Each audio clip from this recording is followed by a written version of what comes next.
আমার আগের ভিডিওতে কয়েকজন এইরকম কমেন্ট করেছে, খাবার স্টোরি দেওয়ার জন্য হচ্ছে তারা রেস্টুরেন্টে খেতে যায়। হ্যাঁ, এটা ঠিক যে বাড়ির পরিবেশে খাবারের পিক তুলে স্টোরি দেওয়া যায় না। নামি দামি পাস্তারোকা রেস্টুরেন্ট, জমকালো আলো, মনোমুগ্ধকর পরিবেশ, সেই জায়গায় যে খাবার খাওয়ার মজাটা সত্যিই আলাদা।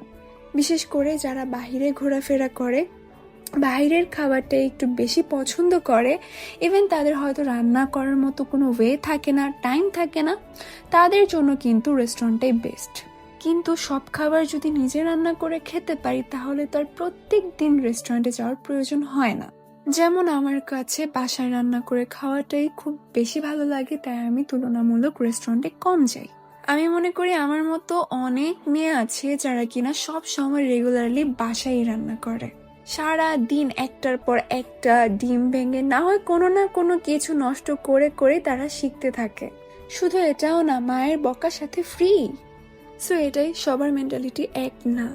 কেউ টাকা খরচ করে রেস্টুরেন্টে এসির নিচে বসে খায়, আবার কেউ তীব্র গরমেও নিজের মতো করে রান্না করে খায়। আমি মনে করি এতে করে আরেকটা ফায়দা রয়েছে, সেটা হচ্ছে নিজের স্কিল ডেভেলপ হয়। এতে করে শ্বশুর বাড়িতে সবার মুখে তার রান্নার প্রশংসাও বেড়ে যায়।